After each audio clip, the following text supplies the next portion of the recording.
droughts and melting glaciers? Can we reverse the damage? Explore the harrowing effects of climate change.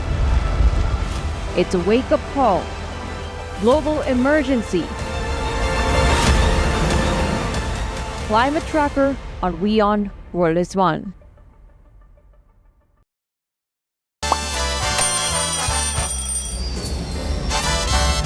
Vielleicht nur als 5%.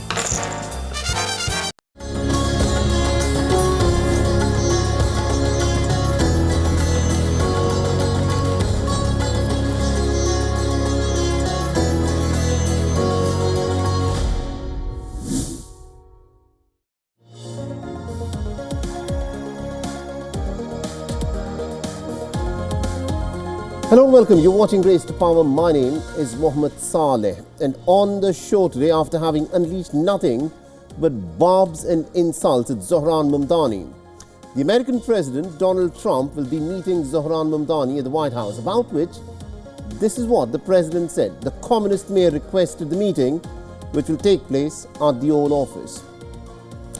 And in Nepal, the Gen Z is back on the streets again as they clashed with the police, accusing the interim government of failing in acting against the leaders accused of inciting violence.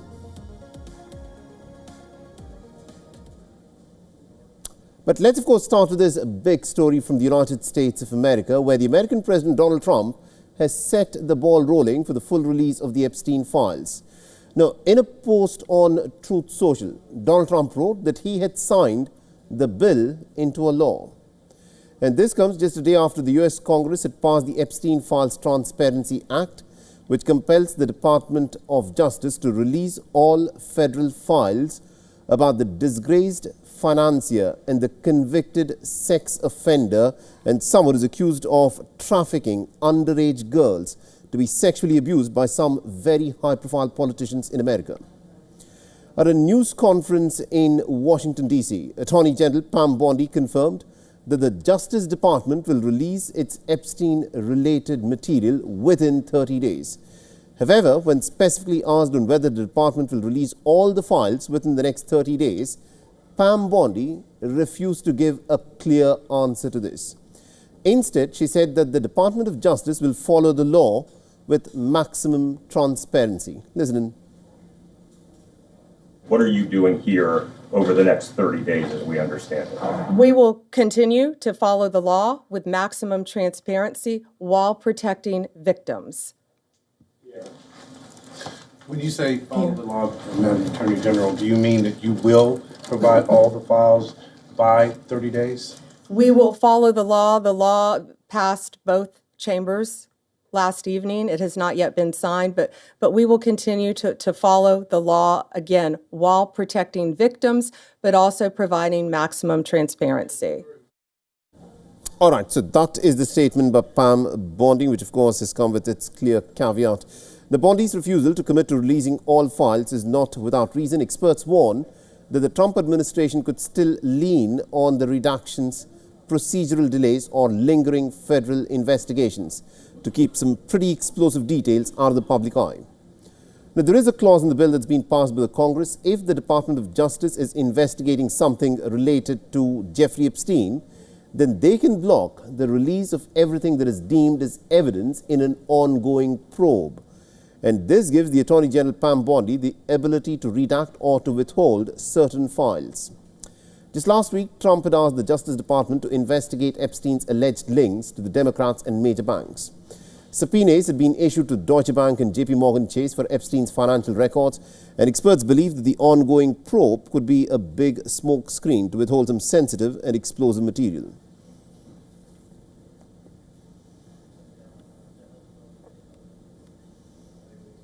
The highly anticipated meeting between the American President Donald Trump and the New York Mayor-elect Zohran Mamdani finally has a date. Now, both leaders will be meeting on Friday, as confirmed by Donald Trump himself. In a post on social media, Trump said that he'd agreed to Mamdani's request for a meeting, highlighting that it will take place at the Oval Office on Friday. Now, Mamdani's spokesperson also confirmed the meeting, saying that the New York mayor-elect will be discussing issues of public safety, economic security and also the affordability agenda with Donald Trump. Now, the American president had previously threatened to cut funding for New York if Mamdani were to win the city's mayoral race. However, after the young leader's historic victory surpassing 1 million votes, Trump, while still labeling Mamdani to be a communist, did change his tone about the Democrat leader and has also warmed up to the prospect of a meeting with him.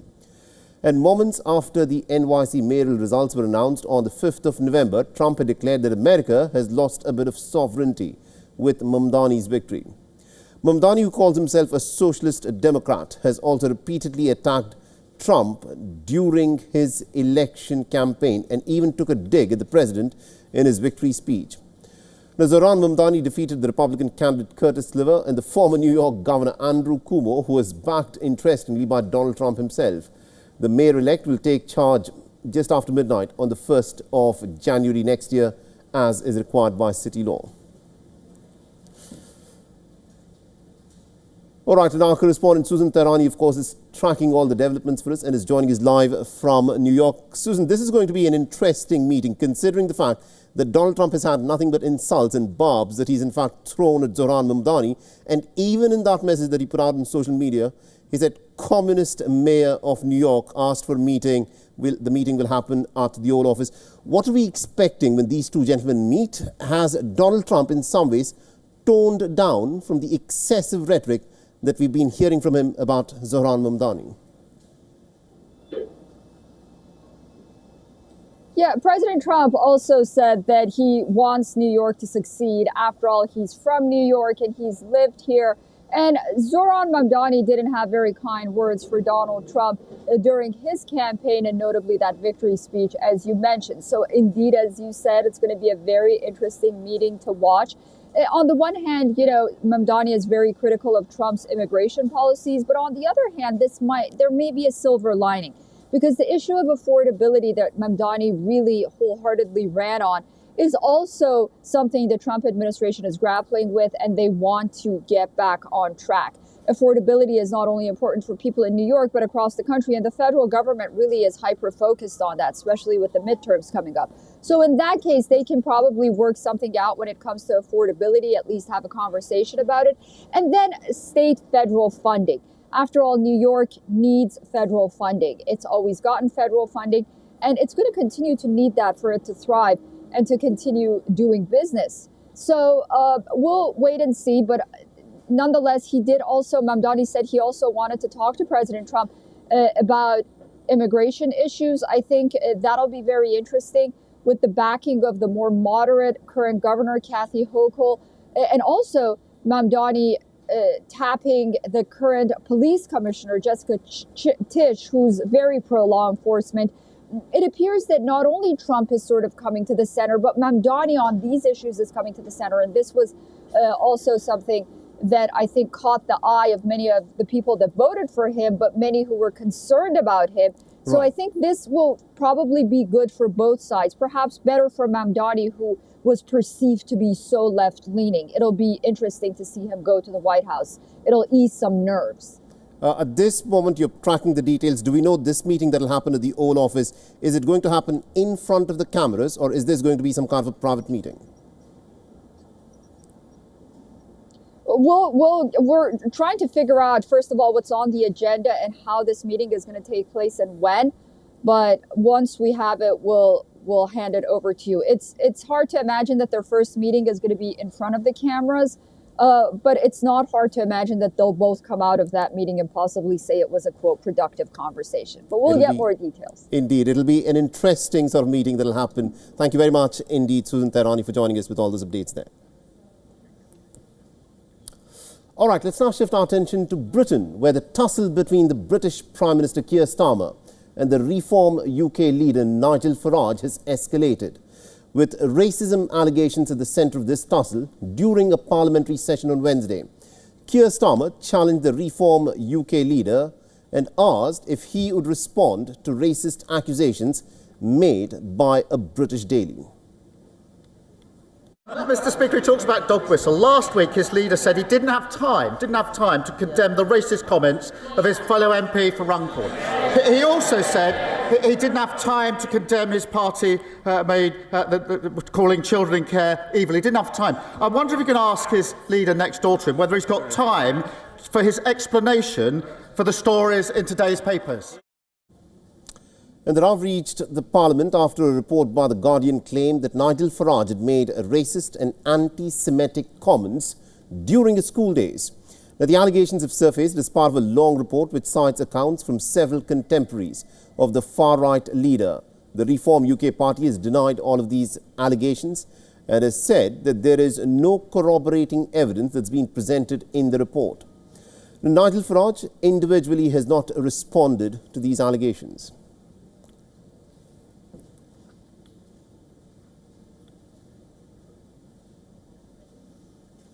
The JDU chief Nitish Kumar took oath as the Chief Minister of Bihar for a record-extending 10th time, capping a triumphant victory in the last week's assembly elections. The swearing-in ceremony at the historic Gandhi Maidan turned into a show of strength for the NDA. And the Indian Prime Minister Narendra Modi, the Home Minister Amit Shah, the BJP President JP Nadda, and the chief ministers from the Bharatiya Janata Party ruled states were amongst those who were in attendance. Now, besides Nitish Kumar, 26 cabinet ministers also took oath, out of which 14 are from the Bharatiya Janata Party, 8 from the JDU and 2 from the LJP, Ram Vilas Paswan, and 1 each from HAM and RLM. While the allocation of portfolios is still under wraps, reports now suggest that the cabinet will be expanded in January. If Nitish Kumar completes his 5-year term, then he would eclipse the former Sikkim Chief Minister Pawan Chambling to become the longest-serving Chief Minister in India's history. Now, Nitish is already the longest-serving Chief Minister of Bihar. He's enjoyed an uninterrupted stint as the Chief Minister since the year 2005, except for a brief break in 2014 when he was replaced by Jitan Ram Manjhi. Nitish began his political journey in the 1970s through student politics. He contested and lost his first assembly election from Harnaut in 1977. He won his first election in 1985 when he had contested on a Lok Dal ticket from Harnaut. In the 1989 Lok Sabha elections, Nitish won the Bar seat and then went on to become a Union Minister of State. Now, Nitish first became the Chief Minister in the year 2000, but the government collapsed within 8 days. And since then, Nitish Kumar has defied all odds and has managed to stay on in power in the state of Bihar. Now, following a series of marathon hearings, the Supreme Court has pronounced its opinion advisory on whether it can impose timelines on the President and state governors for acting on bills passed by the state legislature. In a unanimous opinion, the top court noted that timelines cannot be imposed on the president or governor to decide on pending bills. Now, calling such directions to be unconstitutional, the bench led by the Chief Justice B.R. Gavai delivered its opinion on a presidential reference that has sought clarity on whether the courts could mandate time-bound action under Article 200 and 201. Now, Article 200 empowers the governor to give his assent to a bill, withhold the bill, return it, or reserve the bill for the President's consideration, depending on its nature and implications. Now, Article 201 then details the President's powers regarding such reserved bills. Together, these articles form a critical part of the centre-state relations, enabling federal oversight while also preserving state autonomy. Now, these two articles ensure that the bill passed in state legislatures or state councils make the consideration of the bill to be given assent, withheld, reserved or returned. Now, the issue arose after a 2-judge bench's 8th April ruling in the state of Tamil Nadu versus the governor of Tamil Nadu. The 2-judge decision fixed a 1-month deadline for the governors to act on re-enacted bills, a 3-month window for presidential assent, and even invoked Article 142 to deem 10 Tamil Nadu bills as assented to. Now, today, the top court struck down the directions used by the 2-judge bench in the Tamil Nadu case, noting that the use of Article 142 to grant deemed assent to 10 Tamil Nadu bills was beyond authority. The court further said that it cannot assume or override the constitutional power that is vested in the governors and the president. At the same time, the bench clarified that the governors cannot indefinitely withhold assent to the bills. It said that within India's cooperative federal structure, The governors must engage in dialogue with the state legislatures to resolve concerns and should not adopt an obstructionist approach, but also maintaining the discharge of functions is not justiciable at a stage before the law comes into force.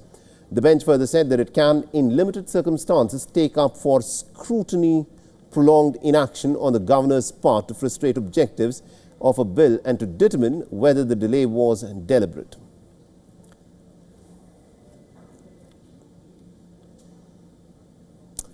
Nepal is on the edge again. Another Gen Z uprising, another political flashpoint has emerged. And this time the spark is the interim government's failure to act against leaders accused of inciting violence.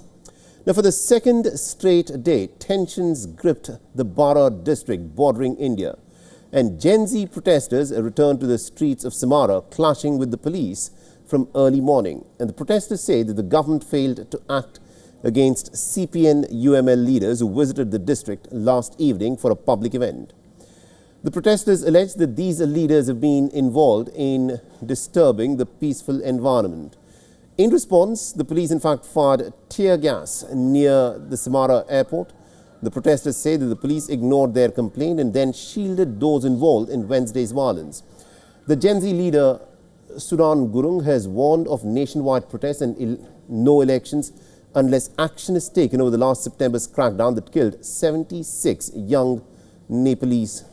The message is clear: no justice, no polls. The interim Prime Minister Sushila Karki has called for calm and has warned the parties resisting to join polls.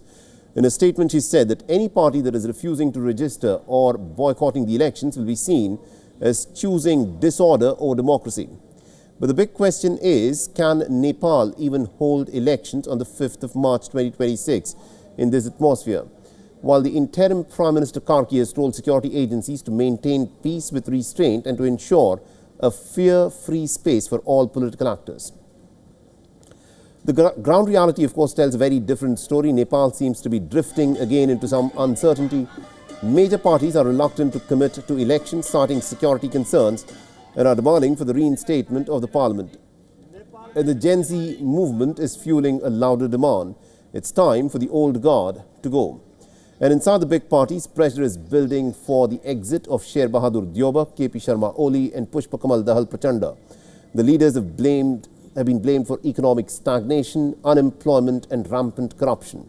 At the same time, nearly about 30 new political parties, many led by Gen Z groups, and a few established political figures have applied for registration. And yet another faction wants the monarchy back, seizing the moment as frustration continues to grow. The country for the last 1 year has seen some massive pro-monarchy protests. Everyone wants a stake in the power vacuum. Nepal is still in political transition after the September uprising that toppled KP Sharma Oli, an unrest that left 76 dead.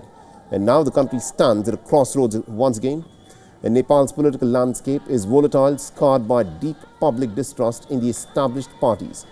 A restless youth, a shaken state, and also a race towards the 2026 with no certainty in sight.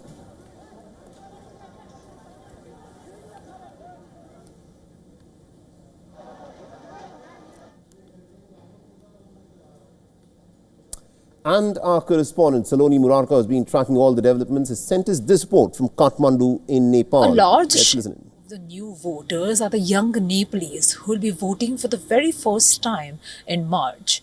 Nearly 6 lakh first-time voters have registered at the Election Commission. Along with voting registration and listing new political parties, the Commission is also working on logistics and the calculation of the budget to hold nationwide polls. Meanwhile, Prime Minister Sushila Karki has urged all the young people to sign up and make their voice count in the upcoming elections. She has also warned all the political parties resisting to join the March polls.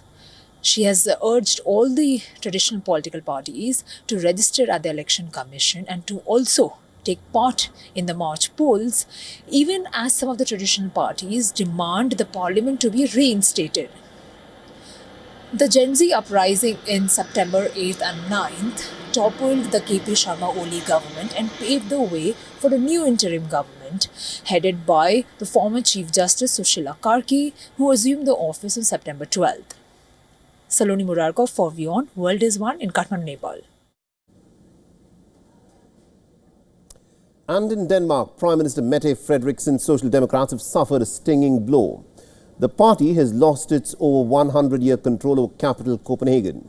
Now, in the local elections that were held earlier in the week, the party also lost almost half the municipalities under its control. The Social Democrats won just 12.7% of the votes in Copenhagen, far behind the Red-Green Alliance's 22.1% and the Socialist People's Party's 17.9%.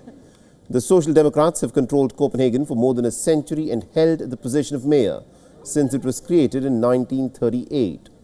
The party is now expected to control just about 26 of Denmark's 98 municipalities, down from the current 44. Now, experts attribute the loss to Social Democrats' alleged right-wing shift. The Prime Minister Mette Frederiksen has taken a hardline stance on the question of immigration. Now, reports say that this won her support in the Danish countryside but lost her voters in the cosmopolitan Copenhagen.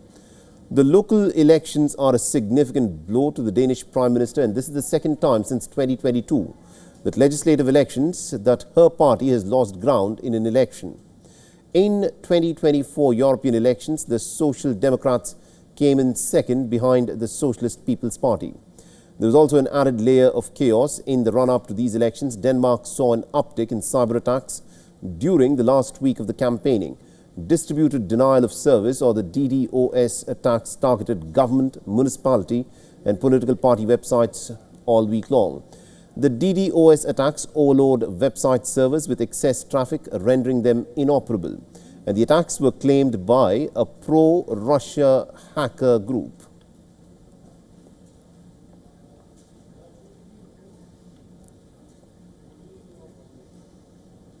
Now, Argentina's capital witnessed a fresh protest against President Javier Milei's labor reforms. Now, Javier Milei has undertaken a sweeping overhaul of policies and austerity measures in an effort to curb Argentina's inflation. Take a look at this report.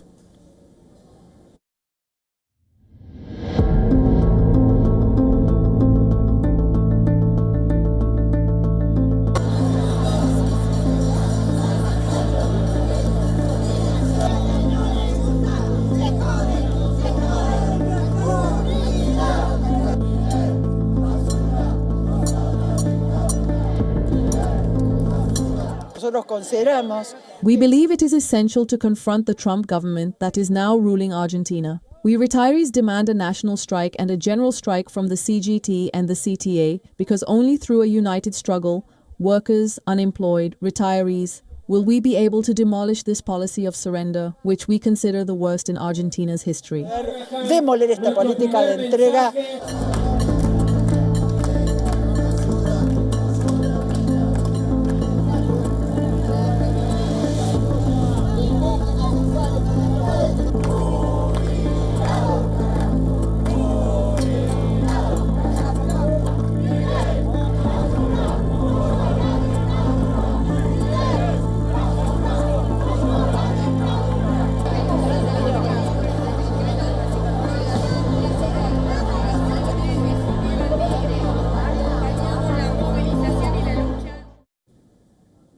The people in Spain commemorated the death anniversary of dictator Francisco Franco. Hundreds gathered at the Valley of Kilgamuros Mausoleum near Madrid.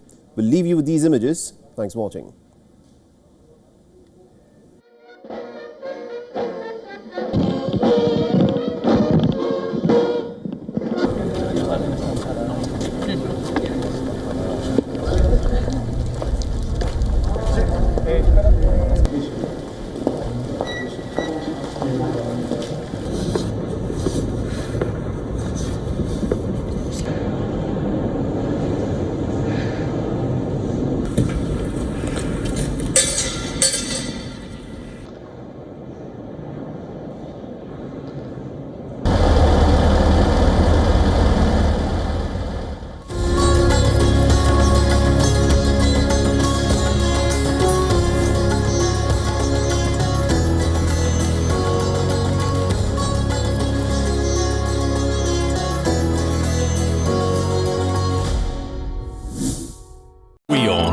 India's global voice, the channel that brings you the biggest stories from across the world through India's lens. Now available in more than 190 countries worldwide. Because we believe that the world is one. Watch us in Africa, Europe, USA and Canada, South America, Asia Pacific, Middle East and North African regions. Also available on these digital platforms across the world. WION. World is one. Where darkness hides behind every corner. Where the truth is stranger than fiction. A show that dives deep into the stories which shock and mystify. Unsolved murders. Psychopaths who defy explanation. International war crimes. And millions swindled in financial fraud. The victims, the accused, and the sinister plot. Crime is your front row seat to darkness.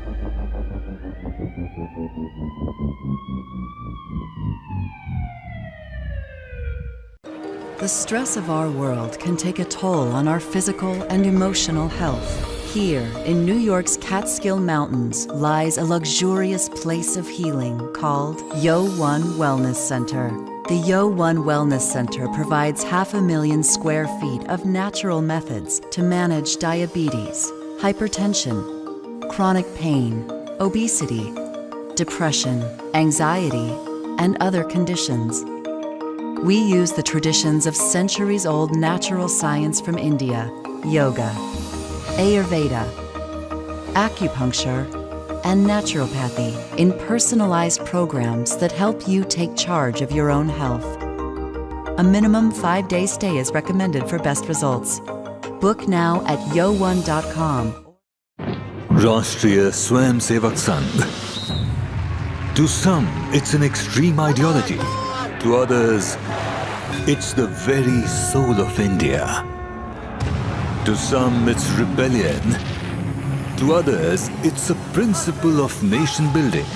Coming soon to challenge perceptions in RSS centenary year, Kesariya at 100.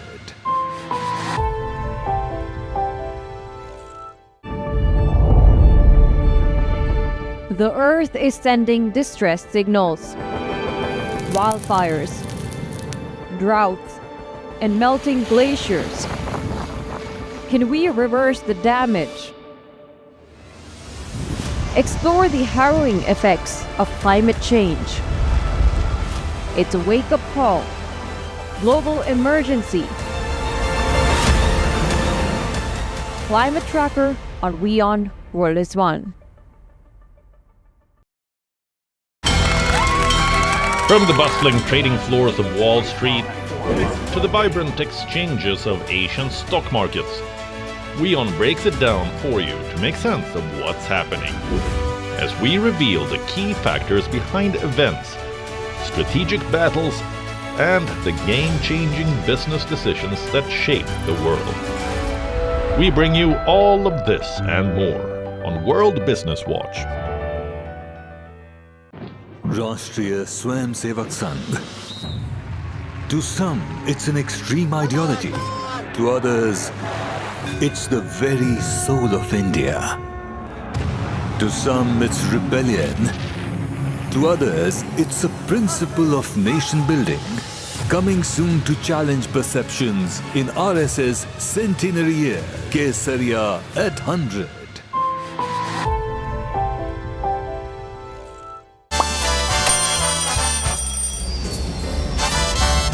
Vielleicht nur